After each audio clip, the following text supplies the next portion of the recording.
Melissa Towne, age 37, resides at 29714 Temple Street in Magnolia, Texas. Melissa worked at Potbelly Sandwich Works.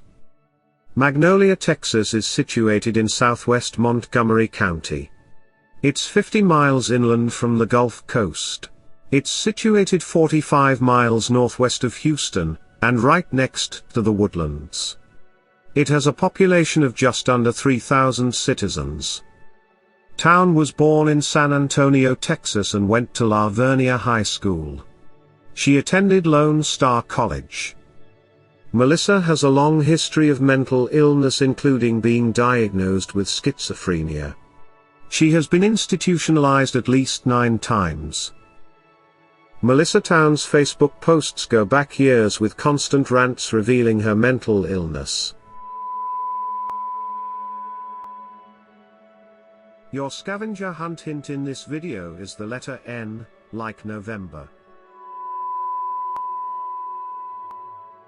Some of her Facebook posts consists of long, disturbing, incoherent rants that go on and on. She posted numerous short videos that were also bizarre. Really? Really? Okay, this lifestyle is not all what it's cracked up to be.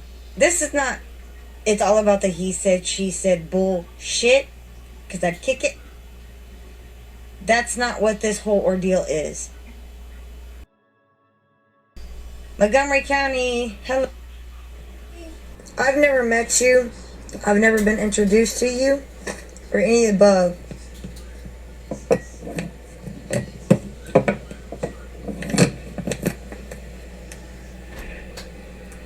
Facebook page is Melissa Towne. Have a peace officer degree. Eric Scott Roth opened up to me, stating that he was pissed off because you illegally forged. Melissa has 4 children. All of her children have been placed with other family members due to her instability and mental illness. Melissa's youngest daughter, 5-year-old Nicole, lived with her father and grandmother. Nicole's father, James Bradshaw Jr., had full custody of the girl since she was a baby. She is Bradshaw's only child. In April of 2019, Melissa was charged and arrested for making threats to illegally snatch Nicole back. She also was arrested for trespassing on the father's property and smashing the windshield of his vehicle. She pled guilty to criminal mischief and was ordered to pay an $803 fine. In June of 2018, she was charged with criminal mischief, a misdemeanor. In August of 2022, she was arrested and charged with trespassing and sentenced to 20 days in the county jail. Towne was also charged with assaulting a jail deputy by kicking him while being moved to a different cell. She was given a 1-year jail sentence. 1 year prior, she was arrested for sending a series of vulgar and incoherent text messages about Nicole to the child's grandmother. She was charged with molestation for the vulgarity of the messages. At that time, she was sentenced to 45 days in jail. Towne has a long history of arrests, including resisting arrest, harassment, and criminal trespass. It's unclear how Melissa was able to get possession of her 5-year-old daughter Nicole, but on October 16 in 2022, Melissa drove her daughter to Spring Creek Park in Tomball, walked her into the woods, made her get down on her knees, then grabbed her by the hair with one hand and slit her throat from behind with the other hand. This did not kill Nicole. She begged her mother for her life, saying, "I've been good," but her mother told her to just stop fighting it.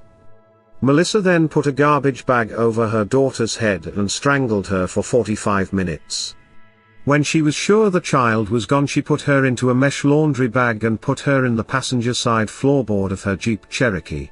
Melissa then drove her daughter's body to the emergency room entrance of the HCA Tomball Hospital, a city north of Houston metropolitan area. She walked in and asked the hospital staff for a wheelchair because her daughter's body was hurting.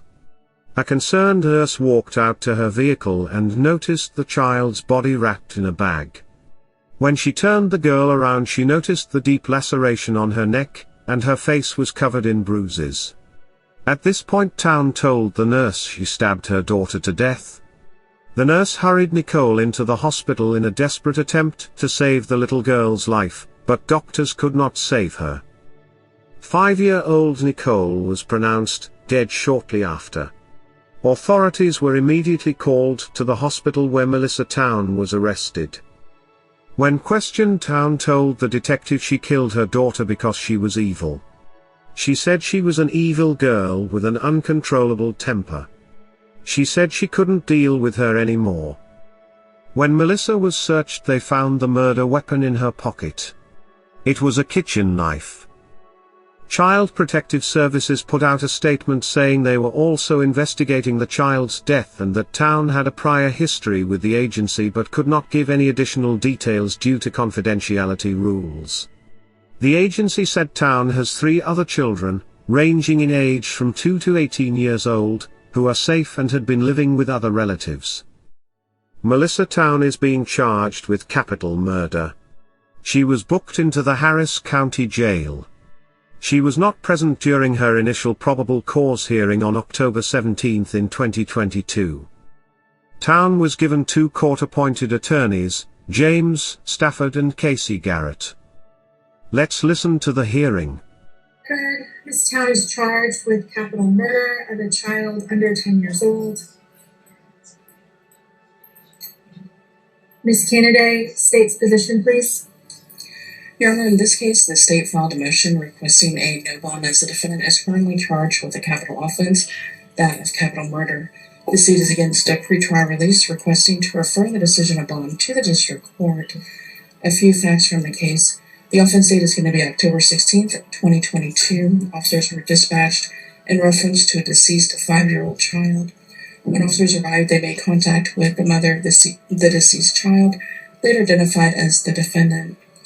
Officers stated that the defendant made a non-custodial statement to that officer, stating that she made a conscious decision and needed to end the child's life. The officers stated that the defendant told them the offense occurred at Spring Creek Park. When officers detained the defendant, conducted a pat-down for weapons, found a knife in the defendant's pocket. A doctor at the hospital pronounced the child deceased. Officers located the complainant lying in the floorboard of the passenger side of a motor vehicle, inside of a laundry mesh bag covered with a blanket. Officers spoke with a nurse who stated that the defendant approached her asking for a wheelchair for her daughter. The nurse asked the defendant what was wrong with the daughter. The defendant stated that her body was hurting. The nurse proceeded outside to the defendant's vehicle, found the complainant lying inside of a laundry mesh bag on the floorboard of the passenger side. The nurse stated that she opened the laundry mesh bag, turned the complainant over to where she saw that her throat had a laceration. The nurse stated that there was bruising around her neck, eyes, and mouth. Officers then transported the defendant to the police station, conducted a custodial interview, read the defendant her Texas statutory warnings. The defendant admitted to taking her daughter, the complainant, to a park. The defendant stated she drove her motor vehicle toward the ravine inside of the park. The defendant stated they exited the vehicle. She grabbed a bag that contained a knife, trash bag, and a laundry mesh bag. The defendant stated that they walked further into the woods.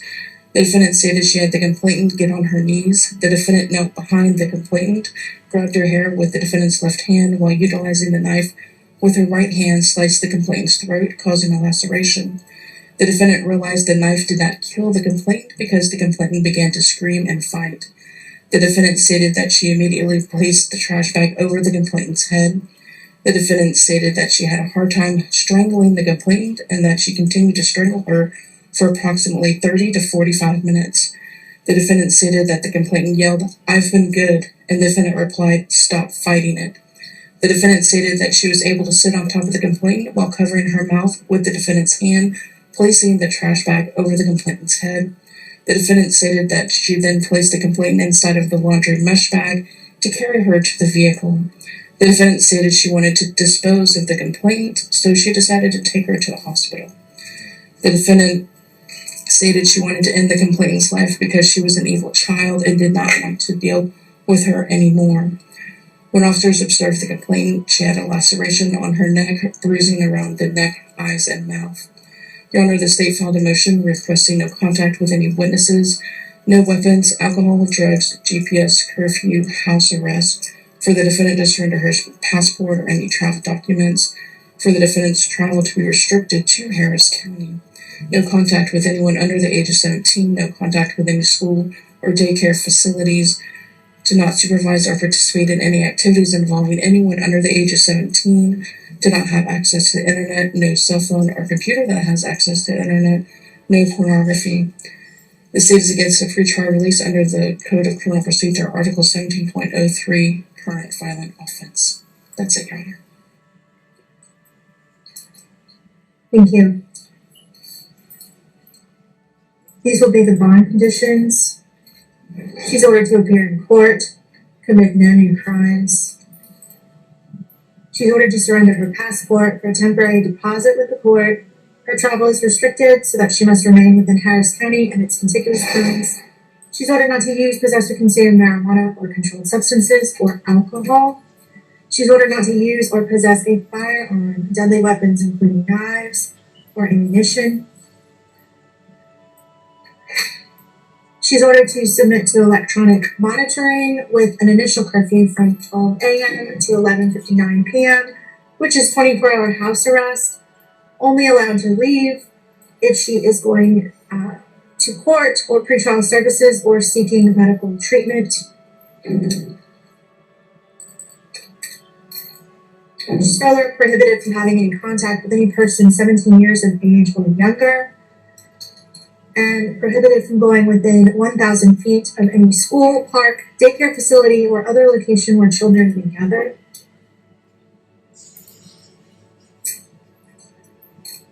Bond is set in this case at $15 million. Later in the week, Towne appeared in the 180th District Court. Her attorney told the court it was rather obvious from my small conversation with her that she's definitely having some delusional moments of reality of what's going on. The lawyer told reporters he will petition the judge to consider a lower bail amount later on, but is more concerned with his client's mental health. He plans to petition the court for a mental health evaluation for his client. Attorney Stafford said, "It is obvious she is suffering from some major psychotic disorder. We know she has been diagnosed with schizophrenia," he said. She told police she felt like her child was evil and had spirits coming out of her legs. Very abnormal, and distorted thinking. He continued saying, "I think society is at fault in a lot of ways," Stafford said. "We dump our mentally ill people out on the street and will not create laws or facilities to house these people. It's not against the law to be mentally ill. It's only against the law when the mentally ill do something horrible, then they want the mentally ill person to pay the price." According to court records in 2018, a Montgomery County judge found Towne had a history of family violence, and awarded custody of Nicole to her father.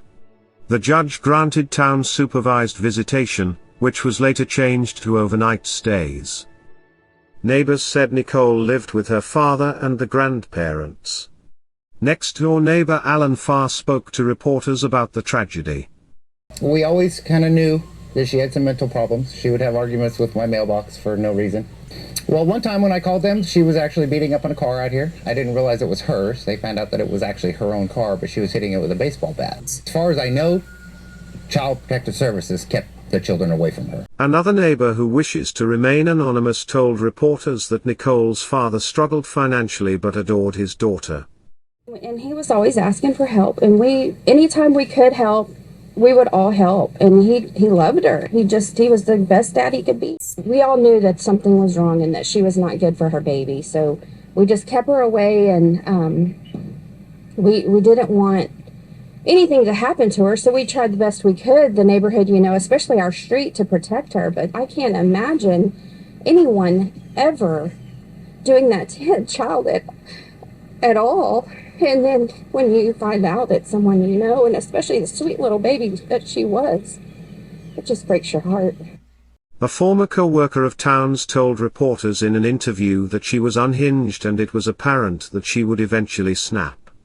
The co-worker, who wishes to remain anonymous, said, "She was unhinged. I worked with her at Denny's for a few months, and nobody liked her because she was so weird. She'd go up to her tables and talk to her customers in a Minnie Mouse voice like she was at a daycare or something.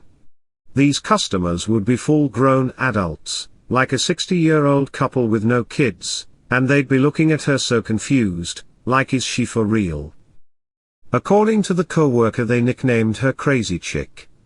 The co-worker said she went out of her way to be nice to Towne because she thought there was something seriously wrong with her. She continued saying, "I tried to be nice to her because I thought, maybe she hasn't been socialized properly or something, but she would end up messaging me some of the weirdest stuff. She would message me, 'How are you doing?' and I would be busy or something and not able to reply, but she would just continue on with the conversation all by herself like she didn't know what was going on." She continued saying, "Melissa was just really weird. It's like you see some people and think, how are you holding it together? We just knew she was just going to snap someday. She was freaking delusional, so I'm not shocked at what happened, sadly." The co-worker said although Melissa had serious problems mentally, she spoke lovingly of her children, and prideful about how beautiful all 4 of her children were, and she was proud they were all healthy. The co-worker said the authorities have failed Nicole, and everybody else. She said Melissa should not have been left alone with any of her children, not even for a second. She said, that child was not only a victim of Melissa and her range of mental illness, but the system, in general, has failed her, and the system has failed all the rest of us too. It hurts my heart. She continued saying, "I always had faith in Melissa that once she gets on proper medication, that she's going to be a great person. I don't know if they were not given her the right medicine, or if she wasn't taking it, but I feel bad for the rest of Nicole's family. But they shouldn't have left that girl alone with Melissa." The Bradshaw family issued a public statement asking for privacy as they grieve. It reads in part, "We ask for privacy and respect for Nicole's father, James, and our family as we all figure out how to grieve her horrible loss and try to figure out how to go on from here. Nicole has grandparents, aunts, uncles, cousins and a father that all loved her dearly and never thought such a tragic event would happen to such an innocent child. She will always hold a special place in all of our hearts. We will always remember her as the sweetest little girl who never met a stranger. She was so full of love and giggles, and her bright blue eyes shined so full of curiosity. We are hoping and praying justice will be served and the heartless monster who took our sweet girl away from us pay for the innocent life she took." A GoFundMe campaign was started by Amber Bradshaw, Nicole's aunt. On the GoFundMe, Amber said, "On Sunday, October 16th, my beautiful niece Nicole was coldly taken from this world by her own mother. Nicole was too good for this earth. She was too special. I am making this on behalf of my brother, James, Nicole's dad. Funds will be used for a final resting place for baby girl, as well as my brother's bills, so he can grieve the loss of his daughter. It's raised over $14,000 so far." Martha Smithy, an associate professor of sociology at Texas Tech who has studied mothers who kill their children, said, 1 in 10 who kill their children suffer from mental illness. Some killed their children on impulse due to intense stressful situations, usually in cases where the child wouldn't stop crying, and the parent is also facing outside stress factors, such as financial problems, job loss, or an unplanned pregnancy. She said anyone can do this. If they come together in the right social context, with those stressors, they are very likely to act on impulse. Most of the time, those impulses are not lethal. But sometimes they are. Psychiatrist Dr. Asim Shah said when women come to them with postpartum depression they take it seriously. He said, why do we take it seriously after the fact, but we miss the warning signs beforehand? He said the goal should be to see the warning signs. He said when someone is talking to themselves and hitting their car, we needed to get them help, not wait. It's unacceptable. Chao Nguyen, trauma therapist, said the system failed this child and this mother. She said we have to do more to address these issues. Melissa Towne faces life in prison or a possible death sentence if convicted. Children look to us, the parents, to protect them from things that go bump in the night. But what happens when your protector becomes the monster? Melissa Towne had a long history of mental illness which prevented her from having custody of any of her children. Unfortunately, she somehow was able to get her daughter, and on that same day she violently snuffed out her innocent life. That beautiful little girl begged her mother for her life, but it fell on deaf ears. Towne should have been institutionalized a long time ago, and there should have never been a reason to allow this woman to be alone with a child. We should never take chances with innocent lives. We must do better. May Nicole rest in peace. That concludes this episode. Keep your eye out for the next volume, coming soon. If you enjoyed this video, consider subscribing. Thanks for watching.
Want to help support the channel you love, and get something in return? Simply purchase some Elizabeth's Chronicles merch. We have coffee mugs, t-shirts, sweatshirts, cozy blankets, beach towels, phone covers and more. Use the coupon code EC10OFF4U and get 10% off your order. The link to order is in the description area below this video. Thanks for helping Elizabeth's Chronicles continue to make the videos you love.